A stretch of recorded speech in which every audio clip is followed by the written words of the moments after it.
നടപടി എടുക്കാത്തിടത്തോളം കാലം ഇത് തുടർക്കഥയാവുന്നുള്ളതിലൊരു സംശയവുമില്ല. ഒരു ചികിത്സാ സഹായം പോലും, ഒരു എന്തെങ്കിലും രൂപത്തിലുള്ള ഒരു സഹായം പോലും ഗവൺമെന്റിന്റെ ആരോഗ്യ വകുപ്പിന്റെ ഭാഗത്തുനിന്ന് ഇന്ന് വരെ ഉണ്ടായിട്ടില്ല.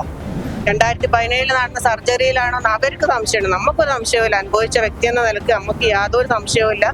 ഇരയോടൊപ്പം എന്നുള്ള തോന്നിപ്പിക്കലോടുകൂടി ഇത് ചെയ്ത ആളുകളോടൊപ്പം അവർ കൂടെ നിൽക്കുക എന്നുള്ളത്. ഡോക്ടറിന്റെ പ്രതികരണം നിങ്ങൾ കണ്ടല്ലോ, അത് 50 വർഷം വേണമെങ്കിലും ഒന്നും സംഭവിക്കില്ല എന്ന്. അപ്പൊ ഇവർക്കൊക്കെ ഇങ്ങനെ പറയാം, കാരണം ഇതിനെതിരെ ഒരു നടപടി ഇനി വരൂല എന്നുള്ള ഒരു ഉറപ്പാണ് അവർക്ക്. നമസ്കാരം.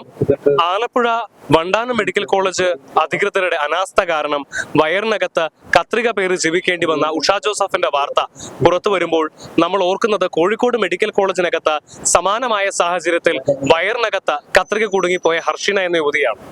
2017 ഹർഷിനയുടെ വയറിനകത്ത് ഇത്തരത്തിൽ പ്രസവ ശസ്ത്രക്രിയക്കിടെ ഡോക്ടർമാർ ഉപയോഗിക്കുന്ന ശസ്ത്രക്രിയാ ഉപകരണം കുടുങ്ങിയത്.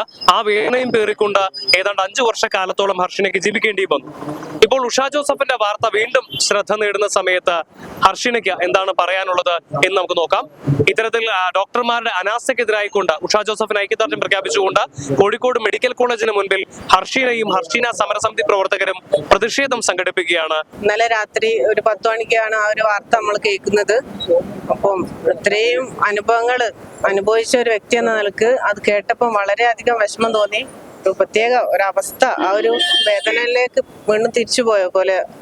അപ്പം ഇത്രയും അനാസ്ഥകൾ സംഭവിച്ചിട്ടും ആർക്കും ഒന്നും അത് സംഭവിക്കുന്നില്ല എന്നുള്ള അതിനൊരു നടപടി എടുക്കാത്തിടത്തോളം കാലം ഇത് തുടർക്കഥയാവുന്നുള്ളതിലൊരു സംശയവുമില്ല. നമ്മൾ തന്നെ ഈ ഒരു ഇത്രയും വലിയ ദുരിതം അനുഭവിച്ച് അതിനൊരു പരിഹാരം ഉണ്ടാവുന്ന ആരോഗ്യമന്ത്രി നമ്മളുടെ അടുത്ത് വന്ന് ഉറപ്പ് തന്നു പോയി. ഇപ്പോഴും 4ാമത്തെ വർഷമാണ്, ഇതുവരെ ഒരു പരിഹാരമായിട്ടില്ല. 8-9ാമത്തെ വർഷത്തോളമായി ഇത് അനുഭവിച്ചുകൊണ്ടിരിക്കുകയാണ്.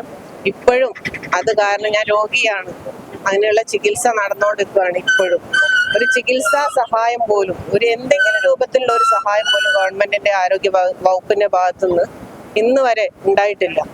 അപ്പം ഇതുപോലെയുള്ള ഇത്രയും വലിയ പ്രശ്നങ്ങൾ വന്നിട്ട് പോലും ഒന്നിലും ഒരു നടപടി എടുക്കാത്തിടത്തോളം കാലം ഇതിങ്ങനെ തുടർന്നു പോകുന്നുള്ളത് തന്നെയാണ്. സർക്കാർ വലിയ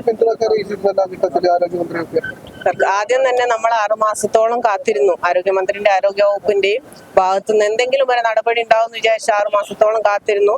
അങ്ങനെ സമരത്തിൽ ഇതേ സെയിം സ്ഥലത്ത് മെഡിക്കൽ കോളേജിന് മുന്നിൽ സമരത്തിന് ഇറങ്ങിയ സമയത്താണ് ആരോഗ്യമന്ത്രി നേരിട്ട് പന്തലില് വന്നിട്ട് ഹർഷിനക്ക് പരിഹാരം ഉണ്ടാവും, ഹർഷിന അനുഭവിച്ച വേദന അത്രയും നഷ്ടങ്ങൾ സംഭവിച്ചിട്ടുണ്ട്, അതിനൊരു നഷ്ടപരിഹാരവും ഇത് ചെയ്തവർക്കെതിരെ ശിക്ഷാ നടപടിയും ഉറപ്പ് തന്ന ആ ഒരു സമയത്താണ് നമ്മൾ ആ ഒരു സമരം പിൻവലിച്ച് പോയിട്ടുണ്ടായത്.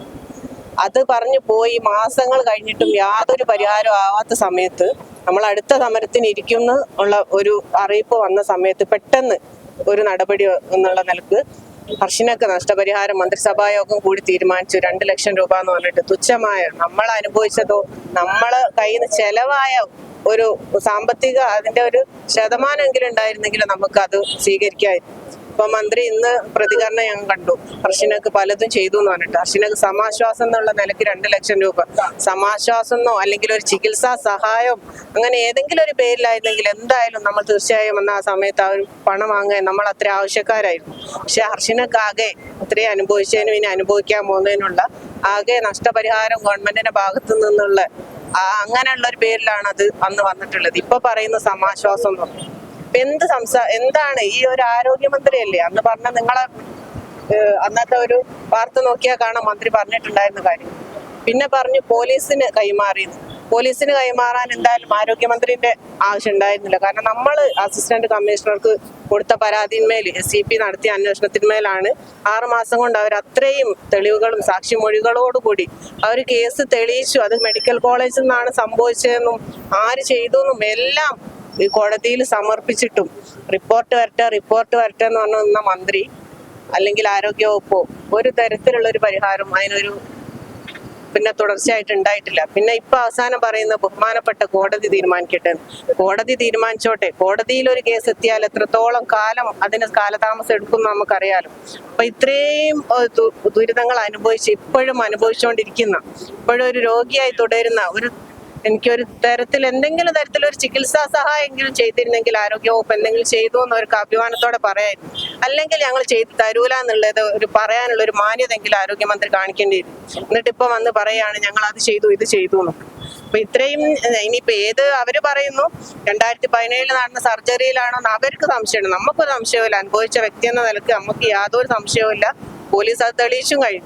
ഇനി അവർക്ക് സംശയം ഉണ്ടായിരുന്നെങ്കിൽ കൂടി 3 സർജറി 3 ശസ്ത്രക്രിയ 3 സിസേറിയൻ മാത്രമേ കഴിഞ്ഞിട്ടുള്ളൂ. അത് 3 ഗവൺമെന്റ് മെഡിക്കൽ കോളേജിൽ നിന്നാണ്. അപ്പൊ ഇത് സംഭവിച്ചു എന്നുള്ളതും പിന്നെ കത്രിക വയറിനെടുത്തു എന്നുള്ളതൊക്കെ സത്യമാണല്ലോ. അപ്പൊ അതിനൊരു പരിഹാരം, ഒരു നഷ്ടപരിഹാരം, നമ്മളെ ജീവിതം മുന്നോട്ട് പോകാനുള്ള ഒരു പരിഹാരം എന്തെങ്കിലും ഗവൺമെന്റിന്റെ ഭാഗത്തുനിന്ന് ചെയ്യായിരുന്നല്ലോ. ബാക്കിയുള്ള കാര്യങ്ങൾ കോടതി തീരുമാനിച്ചോട്ടെ എന്ന് പറയുകയാണെങ്കിൽ ആ ഒരു വാക്കിനൊരു മാന്യത ഉണ്ടായിരുന്നു. ജോസഫിന്റെ കാര്യത്തിൽ നിങ്ങൾ അത് കണ്ടിരുന്നുണ്ടോ വാർത്ത? അവർക്ക് ഇനി എന്തൊക്കെയായിരിക്കും, എങ്ങനെ നിങ്ങളുടെ ഒരു സമാന അനുഭവമായിരിക്കുമല്ലോ? അവരെ കാര്യം ആലോചിക്കുമ്പോൾ തന്നെ സത്യത്തിൽ നല്ല വിഷമമുണ്ട്. ഇങ്ങനെയുള്ള ഓരോ കാര്യം ഇതിപ്പോ സമാന സംഭവമാണ്. അല്ലാതെ ഓരോ മെഡിക്കൽ നെഗ്ലിജൻസ് വരുമ്പോൾ ശരിക്കും മനസ്സിൽ പ്രത്യേകിച്ച് ഗവൺമെന്റ് പിന്നെ ഹോസ്പിറ്റലിൽ നിന്ന് വരുമ്പോൾ നമുക്കൊരു ടെൻഷനാണ്. കാരണം ഇതിനൊരു പരിഹാരം വരൂല എന്നുള്ളത് തന്നെ നമുക്ക് ഇത്രയും കാലം കൊണ്ട് മനസ്സിലായിട്ട് പരിഹരിക്കാൻ അവർ മുന്നോട്ട് വരൂല എന്നുള്ളത്. കാരണം ഇത് ചെയ്തവർക്ക് അനുകൂലമായിട്ട് അവരെ കൂടെ നിൽക്കുക എന്നല്ലാതെ ഇരയോടൊപ്പം എന്നുള്ള തോന്നിപ്പിക്കലോടുകൂടി ഇത് ചെയ്ത ആളുകളോടൊപ്പം അവർ കൂടെ നിൽക്കുക എന്നുള്ളതാണ്. കാരണം മനസ്സിലായില്ല. നമുക്ക് ഇതിനൊരു പരിഹാരം കിട്ടിയേ മതിയാവും. ഇത് വെറുതെ ഒരു സമരത്തിന് ഇറങ്ങി നമുക്ക് എന്തെങ്കിലും കിട്ടണം അതല്ലല്ലോ. ഇത്രയും ദുരിതം അനുഭവിച്ച് ഇപ്പോഴും അനുഭവിച്ചുകൊണ്ടിരിക്കുന്ന, ഇനി എത്ര കാലം അനുഭവിക്കണം എന്നറിയില്ല. ഇപ്പൊ ഈ ചേച്ചീന്റെ സർജറി ചെയ്തതിൽ ഒരു പ്രതികരണം, ഒരു ഡോക്ടറിന്റെ പ്രതികരണം നിങ്ങൾ കണ്ടല്ലോ. അത് 50 വർഷം വേണമെങ്കിലും നിങ്ങൾക്ക് ഒന്നും സംഭവിക്കില്ല ആർക്ക്? ഇത് ചെയ്തവർക്കും ഡോക്ടേഴ്സിനും. അല്ലാതെ ഇത് അനുഭവിച്ച വ്യക്തി എന്ന നിലക്ക് നമ്മൾ അന്ന് മുതൽ അനുഭവിക്കുകയാണ് വേദനകൾ. എത്രത്തോളം വേദന ഉണ്ടെന്നുള്ളത് നമുക്ക് വരച്ചു കാണിക്കാൻ കഴിയൂല. ഇത്രയും വലിയൊരു സാധനം, ഒരു നൂല് നമ്മളെ ശരീരത്തിനുള്ളിലായാൽ എത്രത്തോളം വേദന ഉണ്ടെന്ന് നമുക്ക് ഊഹിക്കാൻ കഴിയും. അങ്ങനെയുള്ള ഒരു ആർട്ടറി ഫോർസെപ്സ് ഒക്കെ വർഷങ്ങളോളം കിടക്കുന്നു.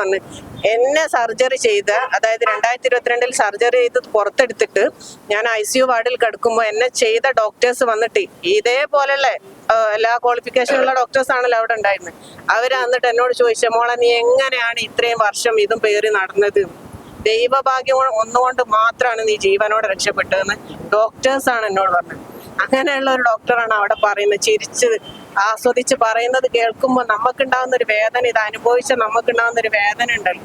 അപ്പൊ ഇവർക്കൊക്കെ ഇങ്ങനെ പറയാം. കാരണം ഇതിനെതിരെ ഒരു നടപടി ഇനി വരൂല എന്നുള്ള ഒരു ഉറപ്പാണ് അവർക്ക്. കാരണം അവർക്ക് എന്ത് ചെയ്താലും ഒരു പ്രശ്നവും ഇല്ല. 50 അല്ല 500 വർഷം കിടന്നാലും ഒരു പ്രശ്നവും ഇല്ല.